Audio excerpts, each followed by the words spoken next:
banyak hal-hal yang perlu dipelajari ya, sehingga duduk perkaranya gitu, layak dipersidangkan, layak dimintakan pertanggungjawab pidana terhadap mereka tersangka, dan untuk mereka juga ada kepastian hukum bagi pelapor maupun terlapor atau tersangka.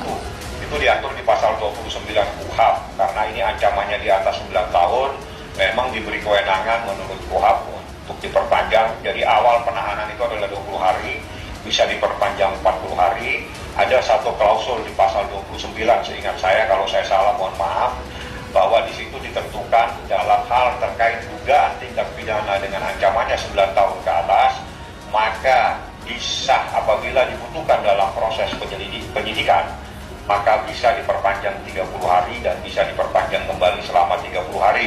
Apabila tenggang waktu sudah sampai batasan 20, 40, 30, belum juga ada penyelesaian proses penyidikan atau belum P21, maka harus lepas demi hukum. Yaitu dengan inisial O. Nah, artinya kalau kemudian dikaitkan dengan 14 hari kerja, ya kita lihat apakah penyidik sudah memenuhi apa yang menjadi petunjuk dari jaksa penuntut umum dengan kode P19 tersebut. Tapi kalau kemudian belum keseluruhan, dengan belum utuhnya penyidik melengkapi berkas sesuai dengan petunjuk jaksa, yang kami duga, ya kembali ya, yang kami duga harus dikaitkan dengan saksi yang lain yang juga masuk di dalam laporan klien kami, maka ini akan berlanjut kepada penahanan lanjutan untuk P2. Seperti itu, Mbak Ira.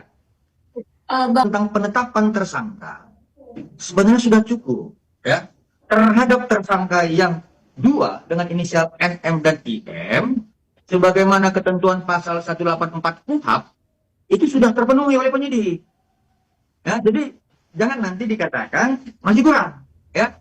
Coba saya pelan-pelan jelaskan ya. Terhadap penetapan tersangka yang dua sekarang dengan inisial NM dan IM, saya yakin dan percaya berat sebelah. Saya terus terang, saya bilang berat sebelah. Jadi mesti fair, ya. Apa yang ada di kosmetik, penyidik mesti publish, kasih tahu ke publik. Kenapa Nikita, kita tahu dia memeras. Kenapa Irgi nggak ditahan, ya, tidak dijadikan tersangka? Ada apa? Padahal Nikita sudah menekan dia dan ada deal supaya Nikita tidak ngomong kemana-mana. Katanya yang ngambil uangnya, ya, tapi yang bicara tekan menekan ini Nikita. Ya, saya pikir Ismail juga terlibat, walaupun hanya ngambil ya. Nah, tapi bukan itunya, kita bukan lihat uangnya itu.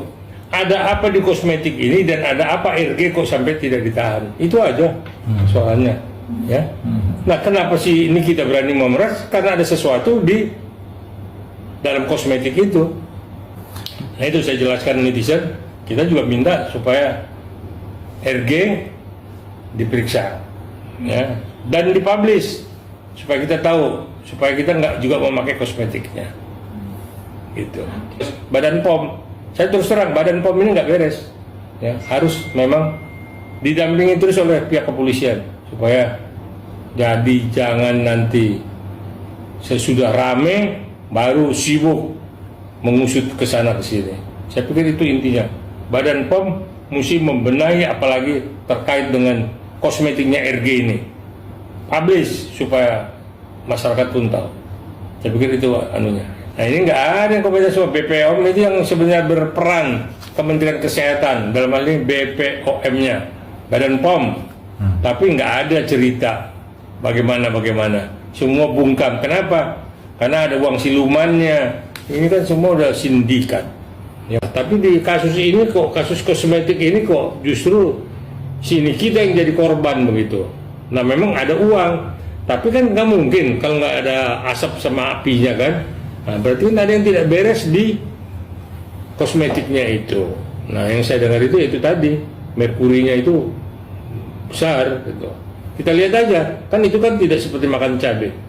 Nanti sesudah 2 tahun atau 1 tahun kelihatan deh muka umur 40 tahun jadi 80 tahun, jadi nenek lampir. Yang menjadi persoalan dan pertanyaan saya sebagai praktisi hukum, kok mau reject ladies itu diperas?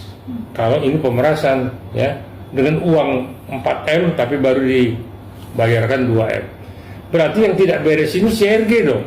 Kok sampai berani Nikita minta uang sebegitu besar? Dan uang itu katanya sempat entah untuk properti dibeli, entah apa, saya nggak ngerti ya. Sampai masuk tindak pidana pencucian uang. Masih soal kejadian dia yang di Pulau Gadung ya tanggal 17 Januari, tapi mungkin soal pasalnya beda, karena kan sebelumnya seperti yang pernah kami sampaikan dalam konferensi pers di Tebet itu, bahwa kita sudah memasukkan laporan untuk pasal 335 ayat 1 dan akan disusulkan dengan beberapa pasal lainnya. Nah, untuk agenda pemeriksaan hari ini itu menyangkut terkait dengan dugaan tindak pidana. Ini saya jelaskan, dugaan tindak pidana perampasan kemerdekaan sebagaimana diatur dalam pasal 333 KUHP. Seperti itu. Terus di sini juga dokter mau tambahin ya, bahwa pasal yang dokter laporkan itu bukan pasal tipiring. Jadi kalau misalnya ada urusan isu, oh tenang aja, yang dilaporkan dokter itu tipiring kok, jadi nggak ditahan atau cuma wajib lapor, itu adalah isu sesat ya, hoax ya. Jadi pasalnya bukan pasal tindak pidana ringan. Ya. Berarti hari ini atas laporannya dokter. Atas laporannya dokter. Ya. Oh. Itu yang laporan di Timur kan sih dok? Ya betul, yang kejadian itu. Kejadian di daerah Jakarta Timur. Kejadian itu, dan di sini juga dokter mungkin klarifikasi, mungkin Bang Caca bisa menjelaskan, karena Bang Caca menemani dokter, apakah dokter pernah melaporkan DRG ke Jakarta Timur, Polres Jakarta Timur? Mungkin di sini bisa menyampaikan sesuatu. Iya, jadi terkait ada kabar. Bayangin, minta ganti rugi lah, misalnya sehari show bisa berapa titik, bisa endorse berapa iklan, dikalikan semua, minta ganti rugi selama 90 hari. Gimana menurut kalian? Bingung nggak? Itulah sayang, kamu tuh wayang ya, kamu tuh wayang say. Yang sekarang yang nyuruh kamu si Dalang ikut campur tangan nggak? Di dalam? Yang ada si Dalang ngilang, nggak mau tahu, kecuali kalau P21 si Dalang muncul. Tapi kalau nggak P21 si Dalang cuci tangan. Kenapa si Dalang cuci tangan? Karena dia juga tidak mau dituntut sama NM. Si Dalang nggak mau juga dituntut sama NM, dia cuci tangan. Fans garis keras Nikmir. Akhirnya setelah Kejati angkat bicaranya, Nikmir mengajukan gugatan One Prestasi ke RG. Dan sebagai tergugat satu, Kepala Kepolisian RI. Paham semua kan mengapa ini terjadi? Dipaksakan banget ditahan 20 hari, tambah lagi 40 hari, tambah lagi 30 hari. Tapi ditolak mulu sama Kejati. Mikir Pak, mikir, ada apa? Ayah naon? Bu Oner, apes banget sih Ibu. Videonya lewat berandanya aku loh, makanya ini aku langsung bahas. Gak usah flexing, udah gak zaman Ibu. Di situ kan tertulis, dulunya cuma kerja jadi promotor, sekarang bisa kaya raya karena punya pabrik skincare, punya klinik. Dijelasin juga dong, bisanya keong-reongnya itu karena Aposka. Salah satunya jualan ini kan Ibu Owner, bahan bakunya ini ya. Jualan etiket biru dijual bebas. Sekarang ada lagi lotionnya etiket biru dijual bebas. Modalnya aja cuma 160.000 dapat setengah kilo. Kita cek ya berapa untuk modal dasarnya. Oke, ketika tadi 160.000 dibagi 50 pot, biasanya kan satu pot isinya 10 gram.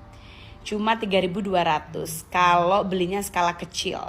Ada ini informan yang terpercaya, modalnya itu Mbak Nul kalau krim etiket biru itu cuma Rp1.000. Itu udah sama potnya, udah sama stikernya. Pabrik ya kan, karena memang udah ratusan ribu. Jualnya berapa Mbak Nul?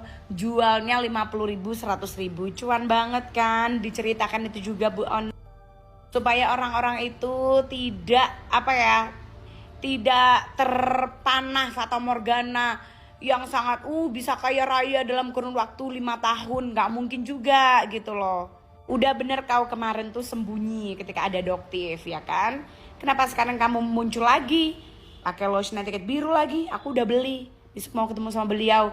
Nih Dok, etiket birunya jual bebas sama resellernya. Resellernya juga mau-mau aja. Pinter tuh ownernya cuci tangan. Nanti kalau memang yang jadi tersengkong, resellernya duluan. Yang jual kan resellernya. Kalau ownernya mah bisa beralibi. Saya kan punya klinik. Lah kalau kau resellernya Mbak Artis gimana? Ngeri kali lah ya. Coba komen di kolom komentar orangnya siapa. Supaya bisa biru nanti pencariannya langsung kalian klik. Ternotis oleh BPKN, BPOM, dan semuanya. Tanganin tuh etiket biru dijual bebas. Masih banyak. Gak usah flexing Bu. Berapa banyak dulu uang kamu habis? Berapa ratus juta? Berapa miliar? Kacau juga dong laporannya. Waktu aku bantuin gak lama, 1-2 minggu udah dipanggil. Ditemenin sama Kak Fitri. Terus